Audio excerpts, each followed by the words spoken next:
Welcome, adventurers! Today we're diving into the world of mega projects gone wrong. We'll delve into the heart of these ambitious ventures, from the labyrinthine tunnels of Boston's Big Dig to the soaring dreams of the Concorde. We'll journey underneath the English Channel and step inside the controversial Millennium Dome. These are tales of innovation, aspiration, and unfortunately, miscalculation. So, strap in and prepare for an exciting exploration. Join us as we uncover the stories behind some of the most colossal failures in history. First, we delve into Boston's Big Dig, an ambitious project that turned into a costly catastrophe. In the mid-90s, Boston had a vision to bury its central artery, a highway that had become an eyesore and traffic nightmare. The aim was to replace it with an underground tunnel system, promising to revolutionize the city's transportation. But, like Icarus flying too close to the sun, the project's lofty ambitions led it to a perilous downfall. From the get-go, the Big Dig was plagued with delays and cost overruns. Original estimates pegged the project at $2.5 billion, but by completion, it had ballooned to an astronomical $14 billion, making it one of the most expensive infrastructure projects in U.S. history. Engineering challenges were a constant thorn in the project's side.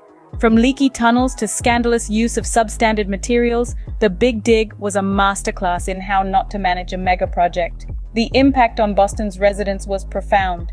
Taxpayers shouldered the financial burden, and commuters suffered through years of traffic detours and disruptions. The promised transformation of the city's transportation network seemed a distant dream. Despite its completion in 2007, the Big Dig's legacy is a bitter one. The project's missteps and failures continue to be a financial drain, with maintenance and repair costs still haunting Boston's budget.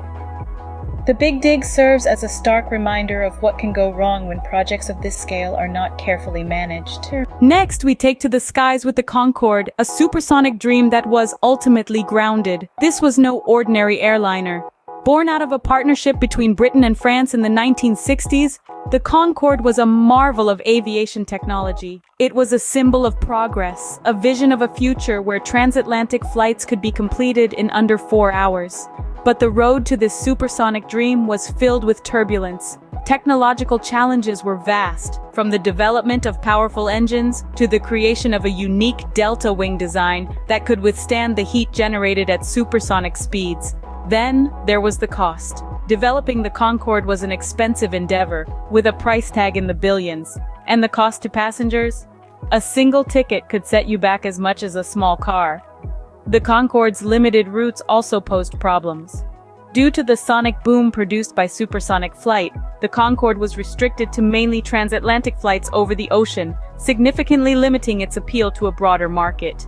Despite its groundbreaking speed and luxury, the Concorde was ultimately a commercial failure. Its high operating costs, combined with a declining demand for luxury air travel, led to its last flight in 2003. The Concorde, despite its groundbreaking technology, proved that even the most advanced projects can fail without careful planning and financial management. Now we go beneath the sea to explore the Channel Tunnel, a marvel of engineering that faced its own set of troubles. The Channel Tunnel, or Chunnel as it's often called, is a 50-kilometer stretch of engineering genius, connecting England and France beneath the English Channel. But getting there wasn't smooth sailing. With the idea floating around since the early 19th century, it wasn't until 1988 that construction officially began. The project was plagued by numerous challenges right from the start. The sheer technical difficulty of constructing a tunnel of this magnitude beneath the sea was daunting. Engineers had to account for the channel's tides, the risk of flooding, and the ever-present danger of hitting unexploded World War II ordnance. But the troubles didn't stop there. The project was marred with financial woes. The initial budget was a staggering £5.5 billion, but by the time the last brick was laid, the cost had skyrocketed to an eye-watering £9 billion. This led to significant delays, with the tunnel finally opening for business in 1994, a full year behind schedule. However, despite the cost overruns, delays, and safety concerns, the tunnel stands today as a symbol of human tenacity and ingenuity. It's a reminder that even the most ambitious projects can come to fruition, albeit with a few hiccups along the way. The Channel Tunnel, despite its challenges, remains a testament to the risks and rewards of mega engineering projects. Finally, we visit the Millennium Dome in London, a project intended to herald a new millennium, but ended up misfiring. Conceived as a grand gesture to welcome the 21st century, the dome was touted as a symbol of Britain's ambitious vision for the future. However, the reality was far from the dream.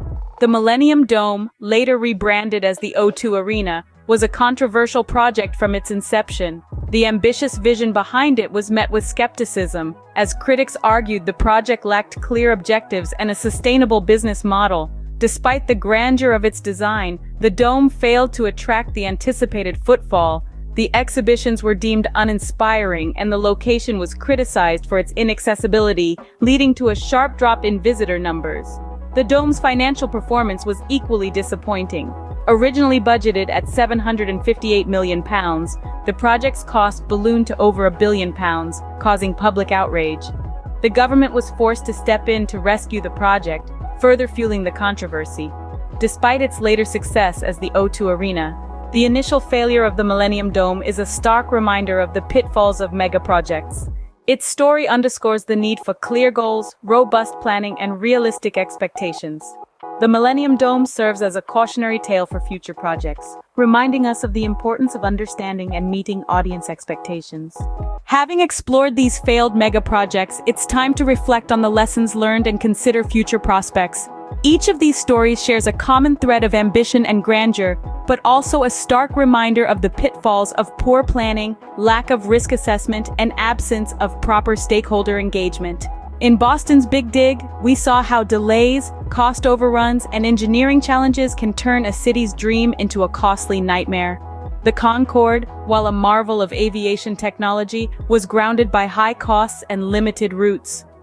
The Channel Tunnel's engineering feats were overshadowed by safety concerns and budget overruns, while the Millennium Dome's vision for a new millennium was hampered by controversies and financial losses. These stories teach us that careful planning, thorough risk assessment, and active stakeholder engagement are crucial in the success of any mega project. They remind us that ambition and vision are not enough. They must be tempered with pragmatism and a keen understanding of the potential challenges and risks. As we look to the future, we see a landscape ripe with potential for new mega projects. Yet, these must be approached with caution and a commitment to accountability and transparency.